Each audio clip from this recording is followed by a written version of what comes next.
Florida. This is Orson here. And this is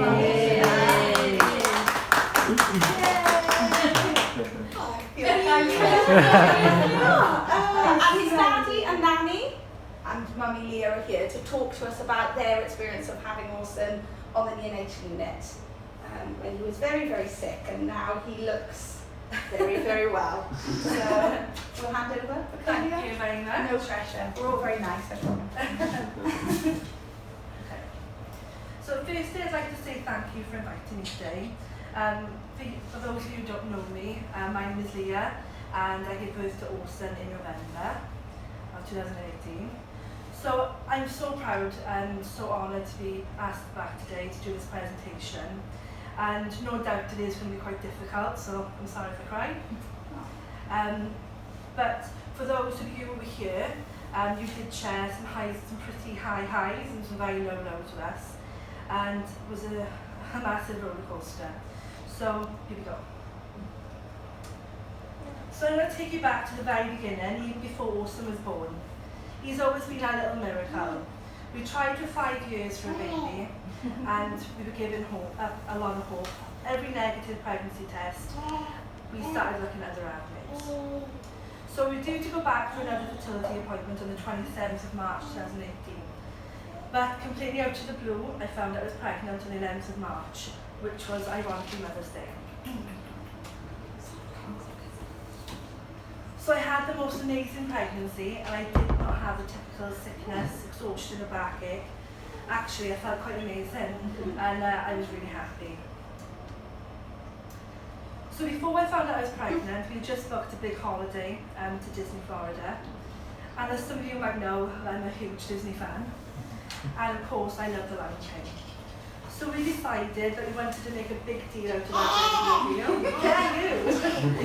And we decided we'd do it on holiday in Orlando. So on the 27th of June at Disney's Animal Kingdom, Mickey and Minnie Mouse announced we were having a little boy. We were completely overjoyed, and it made it more real to know that we were actually having a little person. We were so excited to meet our baby, but it seemed to drag. Due to being a high-risk pregnancy, I was kept an eye on, which meant lots of appointments and scans, but I didn't mind because I got to see him on screen. On my last appointment with my consultant, they couldn't get an accurate measurement of how big Orson was, probably because he was taking up half of my womb, a lot of my womb, 10 pounds too. So on the last appointment, it was decided that I would start an induction on the 2nd of November. So being induced. After 6 days of being induced, I was feeling really fed up and drained, and I was promised each day that I would take him to the labour ward. They were so busy I was being pushed back each day. But at 3:30 AM on the 8th of November, I was taken down to the labour ward.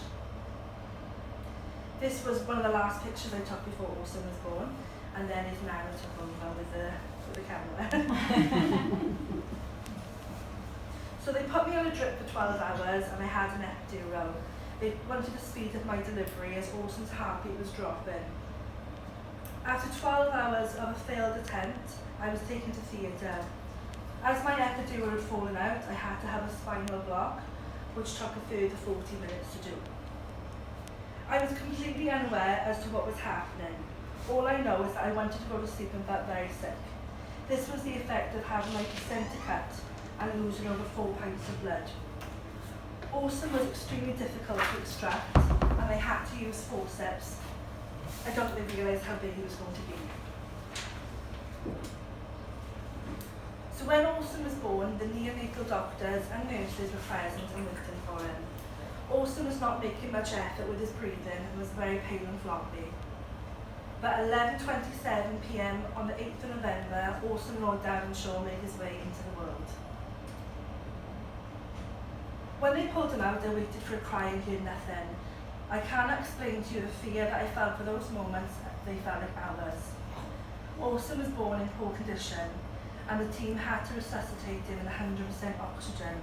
And by 2 minutes of life, he was breathing regularly and required CPAP.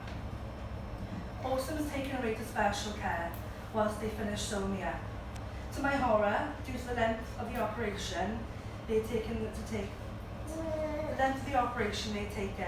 to get Orson out safely, I was left with no pain relief and was left using gas and air for the final zone. I didn't realise how close I was to death, but certainly didn't realise about the journey that our little boy would soon be making. So this is the treatment that Orson had in the first 24 hours. I'm sure this will all mean something to you, but it's like a different language to me. So it's not clear as to what Orson's diagnosis was at this point. All I know, whilst in recovery, in a complete daze, a little boy of 10 pound 2 ounces, a bundle of joy, was whisked away. There was no first cuddles or first moments or skin to skin. We were told that Orson was in shock and needed some support in the neonatal unit. It never dawned on me that Nicu was a place where full-term babies actually went. I just thought it was for premature babies. In the hours after Orson's birth, we first met Geraint. Unknown to us, he had been called in because Orson was so poorly. Orson's neurological examination was was normal at this point, but he was floppy and had an absent gag and suck reflex with no responses to pain. The team involved in moving Orson onto a transport system, taking him into the intensive care unit with Geraint, Gemma, Daniel and Linda. Without their quick thinking and expertise, Orson's outcome could have been very different.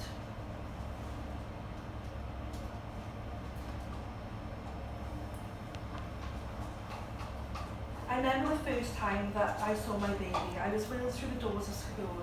I must have looked like absolute hell, and I could barely open my eyes because my eyes were so swollen from crying.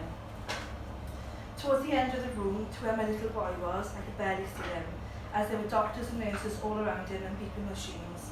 He was ventilated and he looked so ill, yet so perfect. He had the most beautiful complexion and the cutest button nose. Orson's neurological examination was poor. Although with his CFM monitoring come back as normal, he underwent therapeutic cooling to prevent any further brain damage. This was the medication to give to treat the seizures. And this was our first family selfie.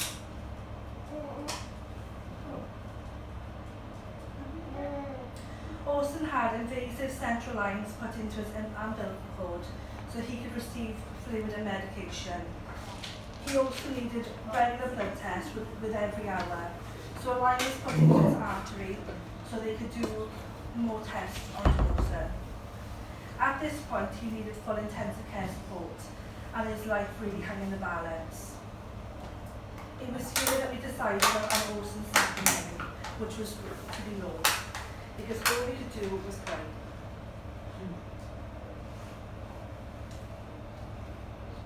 At 11 hours old, Orson developed his first clinical seizure. They continued and became evident on his CFM. At this point, he was critical and his brain seizures were growing more aggressive. Unfortunately, we didn't know what medication to treat him with.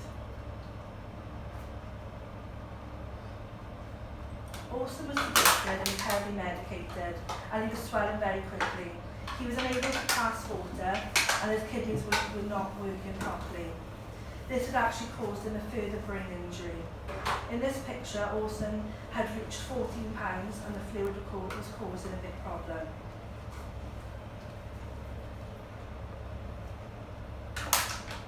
The 12th of November, Orson was 4 days old.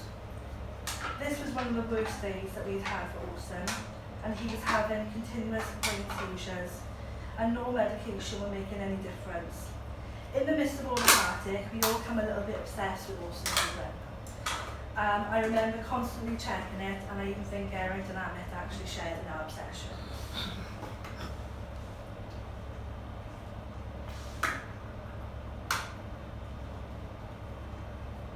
So with Orson steadily getting worse, we made the decision to have Orson christened.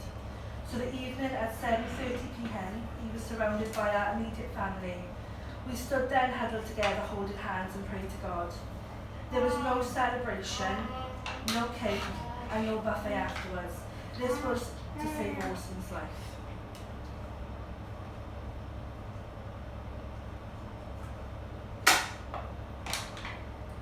On day 5, Orson was critical but stable enough to come out of his incubator, and this is when we had our first cuddle. It took 4 nurses to lift and maneuver him, and countless lines, and we had to be extremely careful not to move or touch him because of his umbilical cord, but that cuddle was worth the wait. On day 8, Orson's CFM trait was becoming severely abnormal. We believed this was a result of the medication. He was developing sleep and awake patterns, but due to being heavily sedated, we had to wait to see if Orson would wake up. Scrutinising every twitch and every moment that we were with him, we had, in fact, to our amazement, he slowly started to come round. The smallest of things that people take for granted, like someone's hand moving, in that very second, became the best thing that had ever happened to us.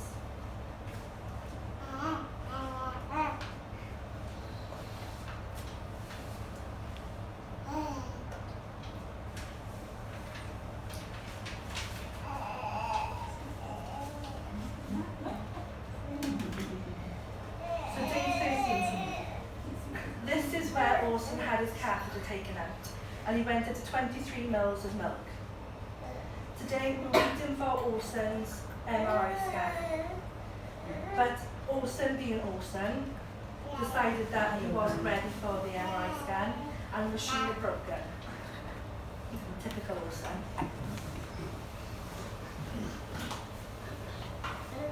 As you can imagine, it's very difficult to recall every detail that happened and timescales, and it seems such a blur even though it was 10 months ago. I remember having many conversations with difficult consultants about Orson. I know it must have been very difficult for you guys, as it was for us. I remember being sat down and told that Orson might not actually make it, and he might be severely disabled.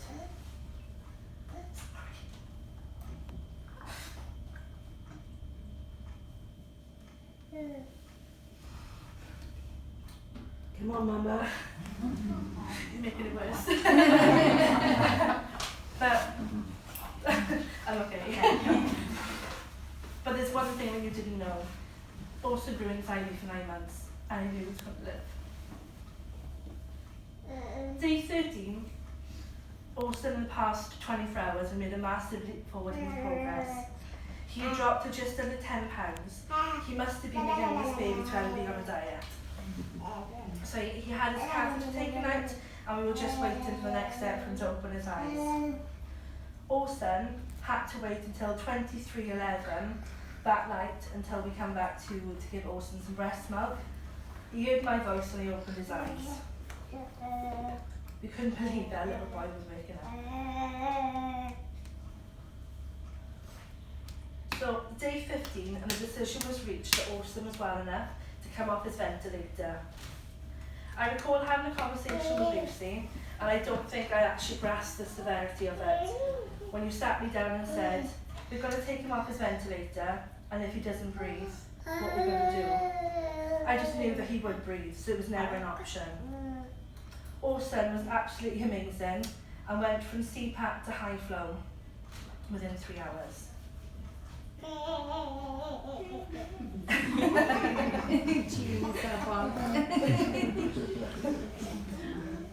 So day 17, and I started breastfeeding. I didn't put a picture of that in here because I don't think it would. Although we waited a long time for it, it was the most amazing moment. He was 17 days old and he was breastfeeding. 7 days ago previously, I thought I wouldn't be bringing him home. We hadn't left the hospital in nearly 3 weeks. I was so lucky to be in the house across the road. And if it wasn't for that, it would have made our day-to-day tasks very, very difficult. We spent all day with Orson and then spent all night thinking about Orson when we sat across the road. So here he was coming off all his oxygen and just having his feeding tube. So day 19, and we were on the move. We were moving to ships. Although this was a huge moment for us, as Andrew proudly wheeled Orson through the double doors and down the corridor, which we were situated in Bay 3. This was a big sign to us as a family, as 3 is our lucky number. Although we were extremely happy to be moving the ships, we were sad to be leaving behind all the lovely nurses who had looked after us so well.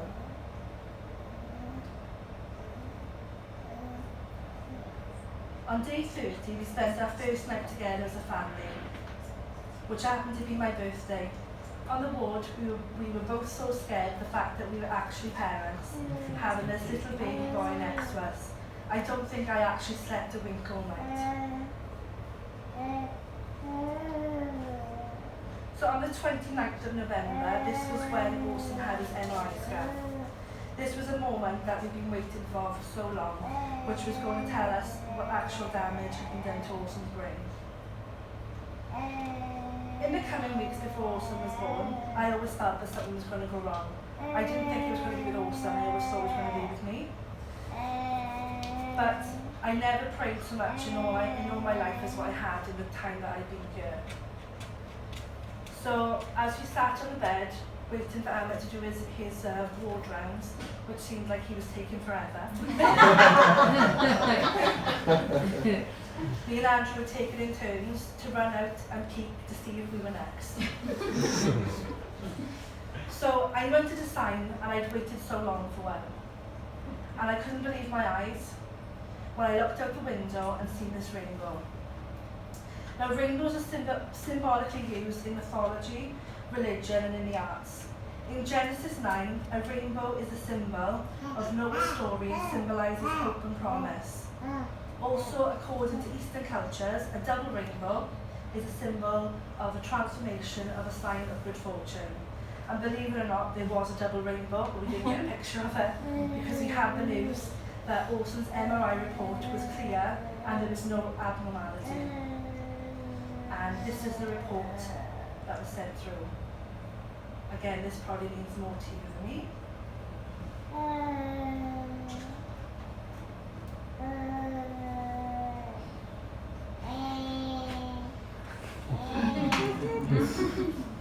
You've seen the You to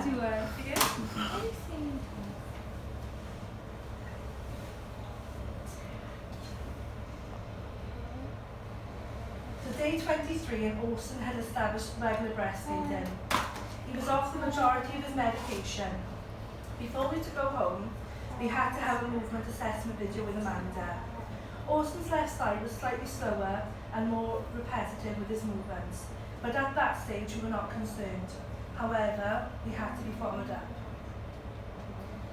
But after 13 days in intensive care, 5 days in high dependency, and 5 special care days, we were finally going home.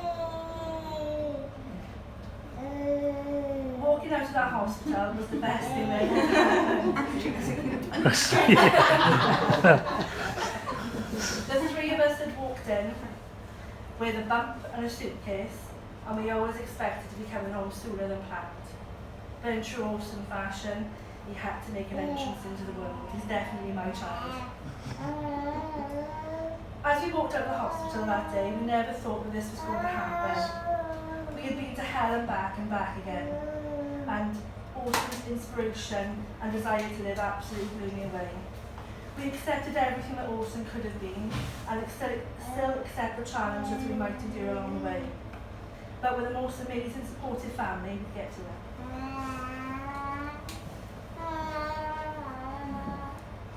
So during Orson's stay, this was his diagnosis.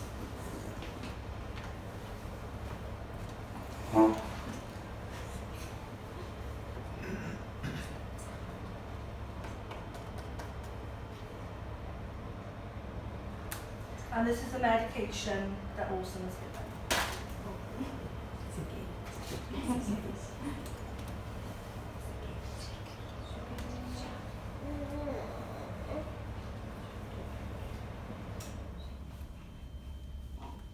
After a very stormy start, we finally made it home. These were the drugs that we had to take home with us.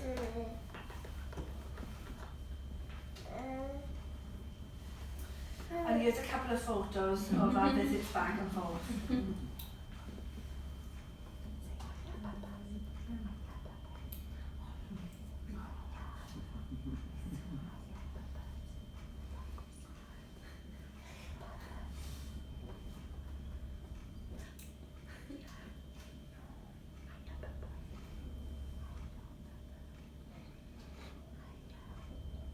So I'm sure you're all keen to know how Orson is actually doing. As you can see, he's here. He's very vocal. So we just finished a 4-week block of hydrotherapy sessions. We had intervention with the physio team, as there was still a mild weakness in his left hand. It has improved dramatically, and he no longer needs to take any medication apart from Abidec.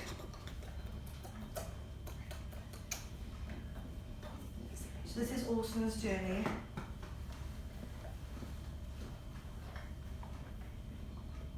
As you can see, we are a family that like selfies.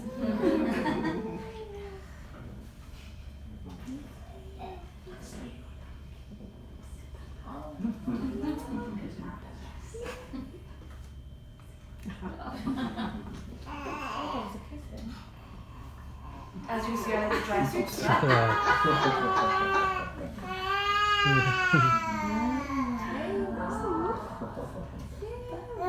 the dog as well.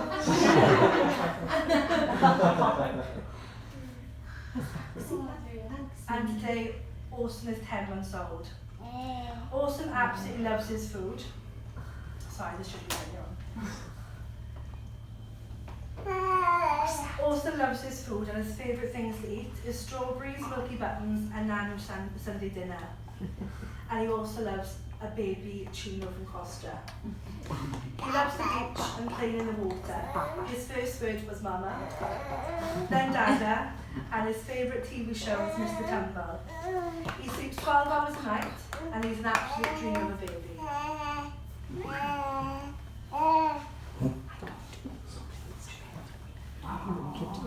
So my presentation has come to an end, and there's one thing left to say before I pass you over to Andre. Orson is our true miracle, and I've mentioned my faith earlier in the presentation. What I haven't mentioned is the superhero angels that you all are. Your dedication to your job is absolutely inspiring, and it's a lifestyle that you've chosen, not a vocation. You become my hope, Orson's carers, and my counsellor, coaching us through parenthood and climbing uphill alongside us. When we walked into the unit, I was so injured and bewildered, and you all picked me up, and sometimes you didn't have the answers, but you had compassion, empathy, hope and positivity. I don't know why what happened, but I am so privileged to have met all of you, and you're all amazing. And I promise I'll commit my life to raising money for the staff, parents and the unit. God bless you.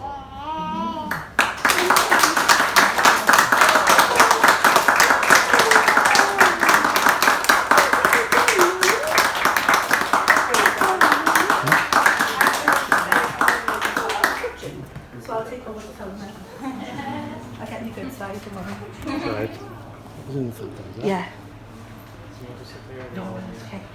It's just a small little paragraph that we need to echo what you said. So it's just a special thank you to Gary and the whole team as a whole. We were first aware that Leah said you were called in that night, Street Dawson. We're so glad that you were.